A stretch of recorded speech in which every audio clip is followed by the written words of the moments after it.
तर आजच्या भागात आपण इकडे पाहतोय की ते टेक्नो जो आहे तो तारिणीला अगदी सांगत असतो की जे जे मॅडमबद्दल त्या मेलमध्ये नेमकी काय काय माहिती आली आहे ते.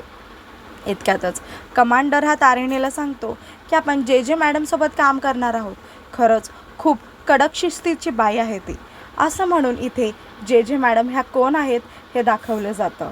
ती अगदीच कडक शिस्तीची बाई कोण आहे हे सुद्धा सांगितलं जातं. तिने पहिल्यांदाच दाखवलं जातं की एका माणसाच्या मागे ती धावतीये आणि त्यासोबतच त्याचा एन्काउंटर करायला घेतलेला आहे तिने. असं म्हणून इकडे आता कमांडर नेमकं जे जे मॅडम कशा आहेत, काय आहेत, त्यांचं काय स्वभाव आहे, ह्या सगळ्या गोष्टी मात्र सांगत असते.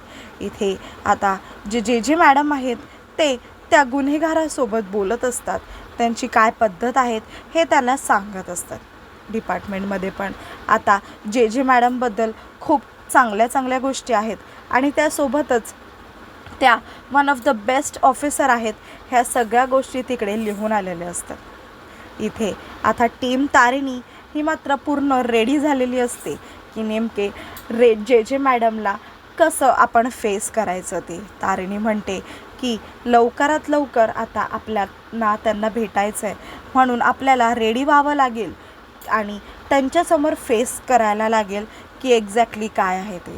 दुसरीकडे आता केदार जो आहे तो युवराज समोर नाटक करत असतो बोलायचा की हो हो येतो मी, आश्रमात माझी खरंच खूप गरज आहे म्हणून. तेव्हा इथे युवराज त्याला म्हणतो की नाही नाही, आपल्याला लवकरात लवकर कौशिकीताईंनी आपल्याला केबिनमध्ये बोलवलं आहे, म्हणून चल आपण जाऊया केबिनमध्ये. असं म्हणून युवराज हा आता केदारसोबत जातो. तिकडे दुसरीकडे आता कौशिकी ही जी आहे ती सगळ्यांना आपापली कामं ही वाटून देत असते आणि केदार आणि त्यासोबतच युवराजला मात्र थांबायला सांगते. त्यांना म्हणते की मला तुमच्याकडे महत्त्वाचं काम आहे, तुम्ही दोघेही थांबा. असं म्हणून त्या दोघांनाही थांबवते. इथे कौशिकी जी आहे ती आता मात्र युवराजचं कौतुक करत असते. त्याला म्हणते की नाही खरंच युवराज, आज तू ज्या मॅच्युअरली आणि अंडरस्टँडिंगली तू त्यांच्याशी बोललायस ना, हे खरंच खूपच जास्त चांगली गोष्ट आहे. हे असंच तू वागायला हवंस आणि मला तुझ्याकडून मात्र ही अशीच अपेक्षा आहे काम करायची. म्हणून आता लवकरात लवकर आपल्याला त्या गुलाबबद्दल सगळ्या गोष्टी ह्या जाणून घ्यायला पाहिजे. असं म्हणून आता युवराजला टेन्शन आलेलं असतं. त्यासोबतच इथे युवराज म्हणतो की ताई अगं पण तो गुलाब जो आहे त्याचं तर एन्काउंटर झालं आहे ना, तर लगेच कशाला आपण त्यांना आणि त्याच केसबद्दल बोलत बसायचं. आपल्याकडे अजून पण खूप अशा केसेस आहेत ज्यांच्यावरती आपल्याला काम करायचं आहे. तर कौशिकी म्हणते की हो मी मान्य करते, आपल्याकडे खूप कमाल आणि अजून भरपूर केसेस आहेत, पण गुलाब हा एक इंटरनॅशनल क्रिमिनल आहे, त्याच्याबद्दल आपल्याला माहिती काढून गरजेचंच आहे. दुसरीकडे मात्र केदारला आता कौशिकीचाच डाऊट येत असतो. इथे आता जी तारिणी आहे ती तर मात्र सगळ्या गोष्टी तिच्या केबिनमधले जसाच तसे ठेवत असते, कारण की आता युवराज आणि त्यासोबतच नेमका तो क्रिमिनल कोण आहे ह्याच गोष्टीचं आता तारिणीला आता शोधून काढायचं असतं. दुसरीकडे मात्र आता इकडे जी कौशिकी आहे तिच्यावरतीच केदारला डाऊट येत असतो की नेमकं ह्या सगळ्या गोष्टीच्या मागे कौशिकीताई तर नाही आहे ना. पण जाऊ दे, मी जास्त विचार करतोय, कारण कौशिकीताई ही फक्त न्यूज आणि माहितीसाठीच सगळ्या गोष्टी ह्या विचारते. त्यासोबतच इथे कौशिकी जी आहे ती म्हणते की आपल्याला लवकरात लवकर ह्या कामाला लागावं लागेल, कारण आपल्याकडे स्पेशल क्राईम फोर्स आहे ज्यांच्याकडे कुठली ना कुठली तरी माहिती ही गुलाबबद्दल असेलच. आपण जर त्यांना कॉन्टॅक्ट केला तर मात्र आपल्याला सगळ्या गोष्टी ह्या कळून जातील, कारण त्या गुलाबने काही ना काहीतरी हिंट ही त्या क्राईम फोर्सला दिलीच असेल. असं म्हणून केदार हा जो आहे तो विचारात पडतो. त्यासोबतच इथे त्याला आता टेन्शन आलेलं असतं की त्याला दुसरीकडे पण पोचायचं असतं. इथे आता जो कामत आहे तो तर मात्र बाबांना चेकअप करायला आलेला असतो.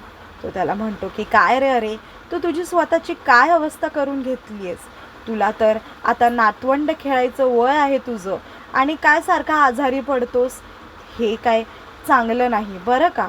असं म्हणून इकडे बाबा जे आहेत ते तर मात्र त्याला म्हणतात की अरे तसं नाही रे, खरं तर मला युवराजचं आणि त्यासोबतच केदार तारिणीचं टेन्शन आलं आहे. नेमकं त्यांच्या आयुष्यात काय घडतं आहे, काय चालू आहे हे मला कळेनासं झालं आहे. असं म्हणून इकडे तो कामतांना सांगत असतो. इथे कामत काका म्हणतात की तू टेन्शन घेऊ नकोस, ते खूपच चांगले मुलं आहेत. त्यांना बरोबर माहिती आहे की कसं आणि काय करायचं आहे. 18 वर्षाचे झाले होते तेव्हाच मी त्यांना तसं इंडिपेंडंट बनवलं होतं.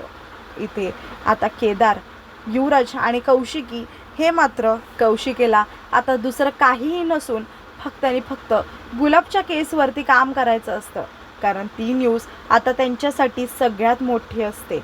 म्हणून त्या सगळ्या गोष्टीच्या मागे ती आता युवराजला लावते आणि युवराजला सांगते की तू जर ह्या केसवरती नीट आणि सज्जनपणे काम केलंस तर मात्र आपल्याला लवकरात लवकर सगळ्या गोष्टी या हँडल होतील. युवराजला मात्र टेन्शन आलेलं असतं, कारण आता गुलाब हा त्याच्याच ओळखीचा असतो आणि त्यासोबतच सगळ्या गोष्टी आता गुलाबबद्दल त्यालाच सांगितलेल्या असतात. तर आता त्याला टेन्शन येतं. पण आता कौशिकीही म्हणते की तुम्ही नक्कीच कराल, तुम्ही टेन्शन घेऊ नका. असं म्हणून इकडून आता युवराज आणि त्यासोबतच केदार दोघेही केबिनच्या बाहेर निघून जातात. इतक्यातच कौशिकी जी आहे ती फोनवरती कोणाशी तरी वेगळंच बोलत असते. दुसरीकडे आता इथे सगळी टीम ही रेडी असते, ते फक्त आणि फक्त जे मॅडमच्या वेलकमसाठी. सगळेजण विचारत असतात की केदार सर कुठे आहेत, पण तो येतो आहे असं म्हणून तारिणी उत्तर देते. इतक्यातच आता जे मॅडम हे तारिणी टीमला भेटायला येतात. तर इकडे आता तारिणी जी आहे ती त्यांचं स्वागत करते आणि त्यासोबतच इकडे त्या किती कडक शिस्तीच्या आहेत हे मात्र त्या आल्या दाखवून देतात. इथे त्या आल्याला सांगतात की मी प्रत्येक ठिकाणी जेव्हा जाते तिकडे जाऊन मी नवीन नवीन गोष्टी शिकते. तुमच्याकडं पण आल्यावरती मला नवीन गोष्टी शिकायला भेटणार आहेत की नाही हे मात्र माहिती नाही.